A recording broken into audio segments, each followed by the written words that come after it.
bom dia para você. Pode chegar, seja muito bem-vindo. Nós estamos ao vivo, agora são 8 horas 31 minutos pelo horário de Brasília. Vamos juntos começar o dia e a semana bem informados. A partir de agora, você confere as notícias do Brasil e do mundo desta segunda-feira. Vamos de destaques. PEC da transição tem sinalização de apoio suficiente para ser aprovada no Senado. Ontem foi dia de primeira fase da FUVEST. O índice de abstenção chegou a 13,8%. Nos destaques internacionais, mais de 2.000 pessoas tiveram que deixar as suas casas às pressas após a erupção do vulcão Semeru na Indonésia. Hoje é dia de decisão para o Brasil na Copa do Catar e Neymar estará de volta para reforçar o time na partida contra a Coreia do Sul. Tudo isso a partir de agora. A PEC da transição do governo tem sinalização de apoio de partidos que somam 54 senadores. Para que a proposta seja aprovada na casa, ela precisa ter ao menos 49 votos favoráveis. A PEC idealizada pelo governo eleito Lula para viabilizar o aumento do Auxílio Brasil para R$ 600 já tem um número maior que o necessário para aprovação. Para que uma PEC seja aprovada na Casa Alta do Congresso, é preciso que a proposta tenha pelo menos 49 votos, o que corresponde a mais de 3/5 do total de cadeiras do Senado. Ao todo, segundo o levantamento de bastidores, 9 partidos com representação no Senado já declararam apoio à proposta de emenda à Constituição. Fora isso, há partidos que também indicam que podem apoiar a proposta, mas aguardam as negociações em relação ao texto antes de adotar um posicionamento. O partido do presidente Jair Bolsonaro, o PL, que tem 8 senadores, deve apoiar a PEC, pelo fato de o próprio Bolsonaro ter prometido durante a campanha a manutenção do Auxílio Brasil em R$ 600 no ano que vem. A PEC tem o objetivo de retirar o Auxílio Brasil do cálculo do teto de gastos, regra fiscal criada no governo de Michel Temer, que limita o crescimento das despesas públicas. O texto da proposta estabelece que os recursos destinados ao benefício social ficam fora da regra durante 4 anos.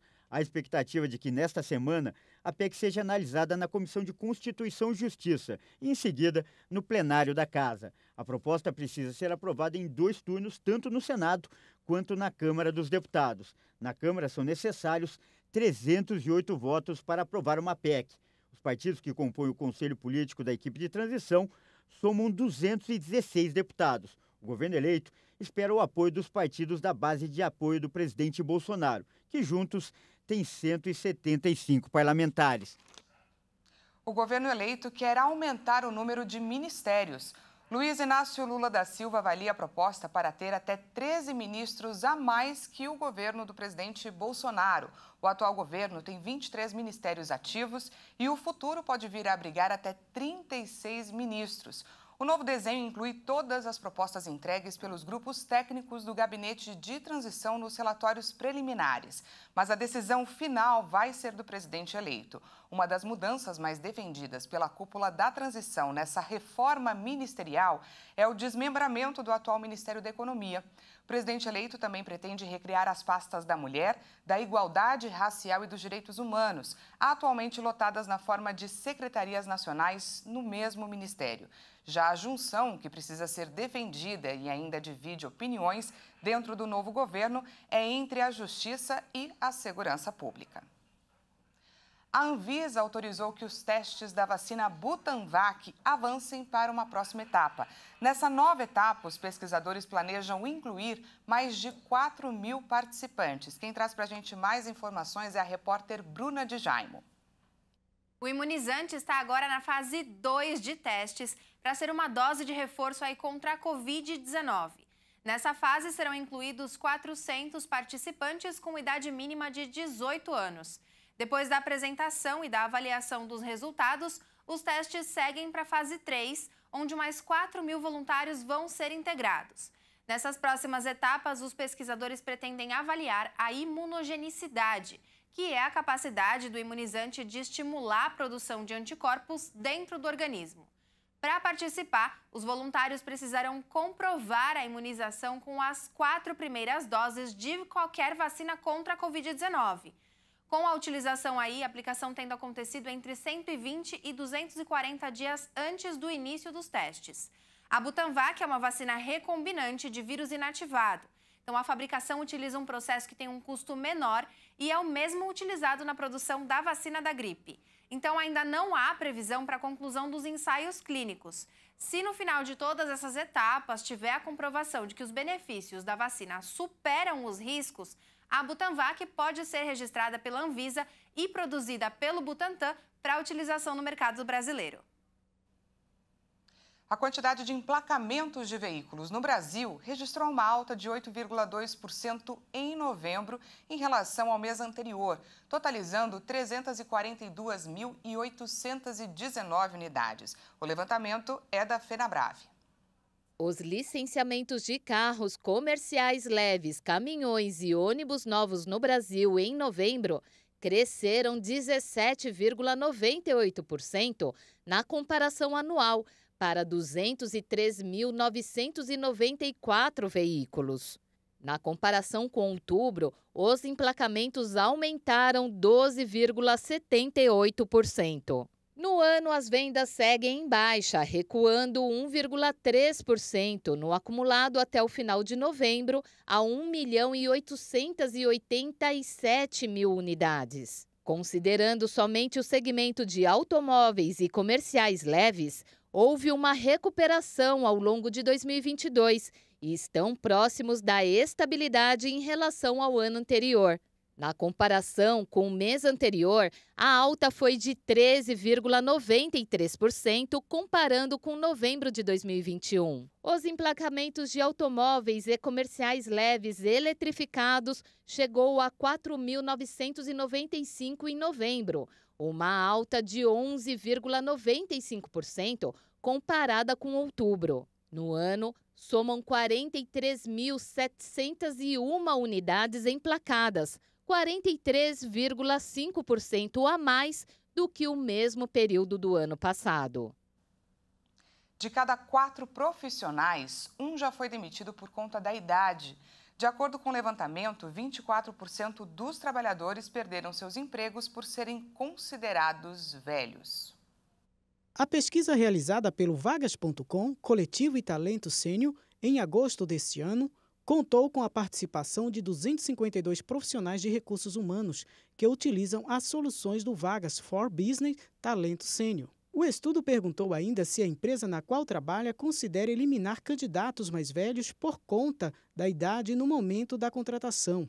1 em cada 5 participantes informou que considera essa possibilidade. O levantamento procurou saber também se a empresa na qual o profissional de RH trabalha contratou alguém com mais de 50 anos nos últimos 6 meses. Do total, 42% disseram que não contrataram. Além disso, 81% disseram que a companhia onde trabalham não promoveu nenhum programa para a contratação de pessoas com mais de 50 anos no último ano. As palestras e ações sobre etarismo praticamente inexistem no ambiente corporativo. De acordo com a pesquisa, 90% informaram não ter conhecimento de ações nesse sentido.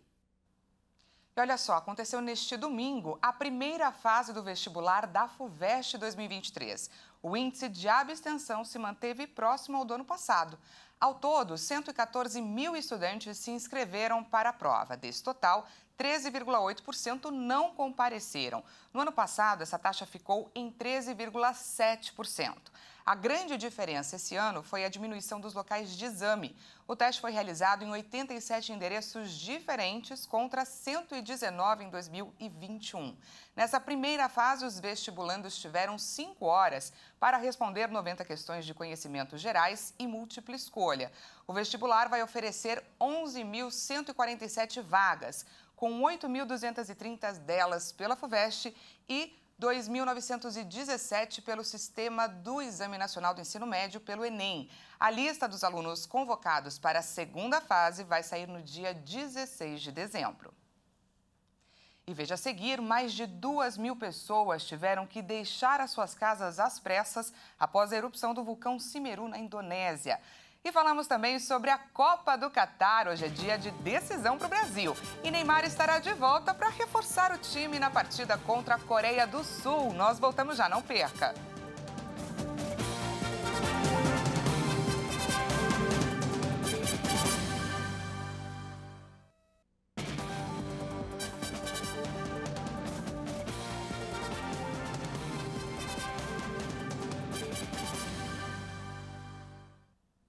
Seja bem-vindo mais uma vez, estamos de volta ao vivo, agora 8 horas e 44 minutos pelo horário de Brasília. Voltamos com destaques internacionais. Em novembro, foram criadas 263 mil vagas de emprego nos Estados Unidos. O número desafia a ação agressiva do Federal Reserve para esfriar a economia e reduzir, então, a inflação. Donos de empresas nos Estados Unidos contrataram mais trabalhadores do que o esperado em novembro deste ano e aumentaram os salários apesar dos crescentes temores de recessão, o que pode complicar a intenção do Banco Central americano de começar a desacelerar o ritmo de suas altas de juros neste mês. A taxa de desemprego manteve-se estável em 3,7%, de acordo com o último relatório mensal de empregos do Departamento do Trabalho. Economistas consultados pela Refinitiv esperavam que o ritmo de contratação desacelerasse para um ganho de apenas 200 mil empregos em novembro e a taxa de desemprego permanecesse estável. Mas as expectativas variaram de 133 mil a 270 mil. Ao final de outubro, havia 10 milhões e 300 mil vagas disponíveis nos Estados Unidos, muitas delas nas áreas de lazer e hotelaria, saúde e assistência social. Mais de 2.000 pessoas tiveram que deixar as suas casas às pressas após a erupção do vulcão Semeru, que fica na ilha de Java, na Indonésia. De acordo com autoridades, as atividades do vulcão diminuíram um pouco nesta segunda-feira e nenhuma vítima foi registrada, mas a retirada de moradores do local segue em andamento. Uma fuga em massa. Moradores de regiões afetadas pela erupção do vulcão Semeru, na Indonésia, fogem desesperadamente da enorme nuvem de cinzas. Estamos fugindo de Curacobocan, no norte. Estava muito escuro lá. Não conseguíamos ver nada. Só queremos fugir da nossa aldeia. As autoridades da Indonésia ordenaram neste domingo a retirada de quase 2.000 pessoas e decretaram alerta máximo depois de que o vulcão Semeru, na ilha de Java, entrou em erupção. O Centro de Vulcanologia e Mitigação de Desastres Geológicos da Indonésia advertiu que o vulcão permanece em fase de erupção e que a atividade continua muito elevada. Horas antes, a agência havia elevado para nível 4 o alerta do Monte Semeru. Após os alarmes soarem, o céu escureceu como se fosse noite, com uma chuva de monção que se misturava com as cinzas.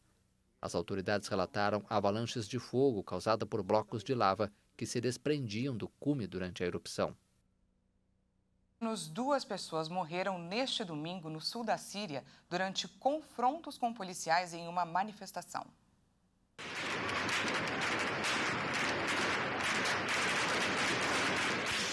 Muita tensão na cidade do sul da Síria de Sueida.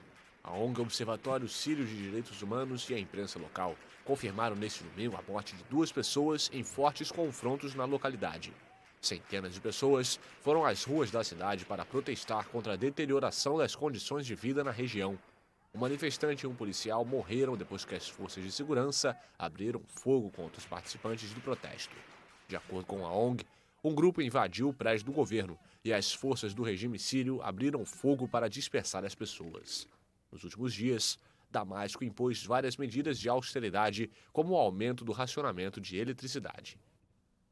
3 astronautas chineses retornaram à Terra neste domingo, depois de passarem 6 meses na estação espacial. Eles estiveram no espaço para dar continuidade à construção da estação, que é mais um dos grandes passos da China na corrida espacial. Vamos conferir. A tripulação estava a bordo da estação espacial chinesa desde o início de junho e pousou em Dongfeng, na Mongólia. Segundo a equipe médica, os 3 astronautas estão bem de saúde. A missão Shenzhou 14 foi integrada pelo comandante Shen Dong, Liu Yang, a primeira mulher astronauta da China, e o cosmonauta Kai Chun-ze. Eles foram encarregados de supervisionar os estágios finais da construção da estação espacial, a joia da coroa do ambicioso programa espacial da China. A estação deve ficar pronta até o fim do ano. Os tripulantes entregaram a missão aos 3 astronautas da missão Shenzhou 15, que chegaram à estação de Tiangong no final de novembro. Chegou a hora de falar de Copa do Catar.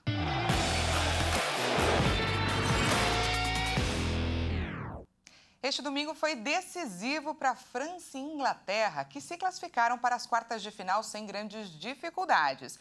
O jogo promete ser o grande duelo do Mundial até agora. Vamos então conferir um resumo de ontem. No primeiro jogo do dia, a França venceu a Polônia sem sustos. No fim do primeiro tempo, Giroud abriu o placar para os franceses. O gol fez do atacante o maior artilheiro da história da seleção francesa, à frente de Thierry Henry. No segundo tempo, Mbappé marcou mais 2 e no último lance da partida, Lewandowski, de pênalti, descontou para os poloneses. Final, França 3, Polônia 1. A Inglaterra também passou com tranquilidade por Senegal no segundo jogo do dia.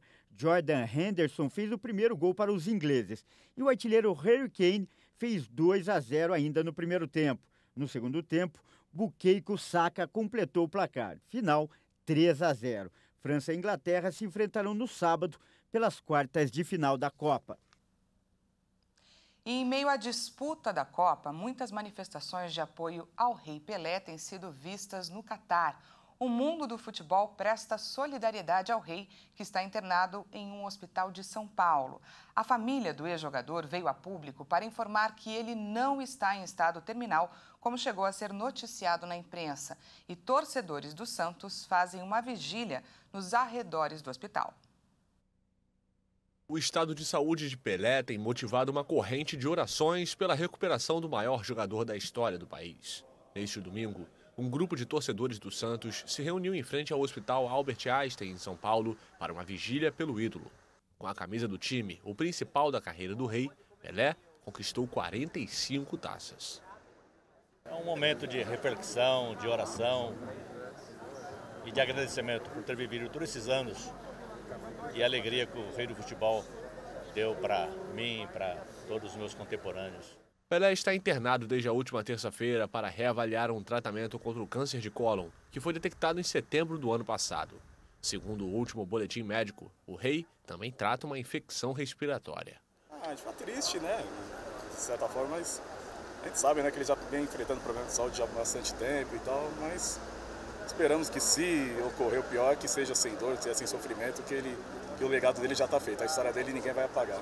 O jornal Folha de São Paulo informou no sábado que Pelé não responde mais à quimioterapia e está recebendo cuidados paliativos. Tanto o hospital como a família do ídolo não confirmaram essas versões. Depois da notícia da internação, houve uma grande mobilização entre personalidades, torcedores e até na Copa do Mundo do Catar pela recuperação do rei do futebol.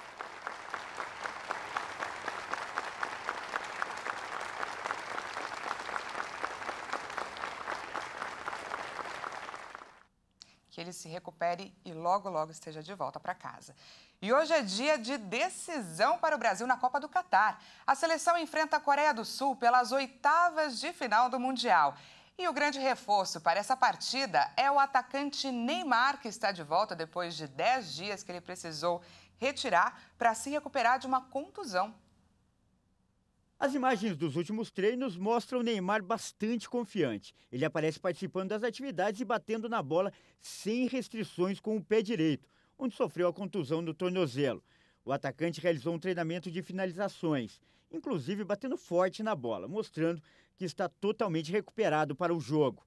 Além dele, o lateral Danilo também volta à equipe e ambos foram confirmados pelo técnico Tite. A seleção brasileira enfrenta a Coreia do Sul pelas oitavas de final da Copa do Mundo. O duelo no estádio 974 em Doha, no Catar, acontece às 16 horas. O provável time titular é o seguinte: Alisson, Éder Militão ou Daniel Alves, Marquinhos, Thiago Silva e Danilo, Casemiro e Lucas Paquetá, Rafinha, Richarlison, Neymar e Vini Júnior.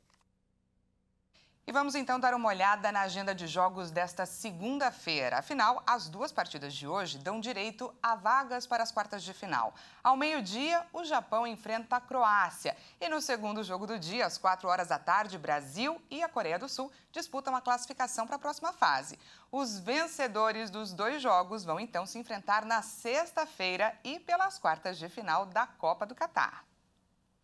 E como em todo jogo do Brasil, o país para torcer. Então, muitos torcedores muitos serviços vão ter horário de funcionamento alterados. Vamos conferir quais atendimentos encerram mais cedo as suas atividades. Os bancos vão fechar as suas agências às 2 da tarde pelo horário de Brasília, mas os canais digitais funcionam normalmente. E as agências do INSS também funcionam até às 2 da tarde, assim como a Receita Federal, as repartições públicas estaduais. Já os Correios fecham às 3 horas da tarde. O comércio vai ter uma escala de trabalho diferenciada de acordo com a sua demanda e também o tipo de negócio. Já a maior parte dos shopping centers optou por suspender as suas operações meia hora antes dos jogos começarem e retornar meia hora depois das partidas. Essa edição fica por aqui. Mais uma vez, muito obrigada pela sua companhia. Às 10 horas, Kleber Werneck volta com mais informações para você. E à 1 da tarde, eu e ele esperamos por você. Até mais.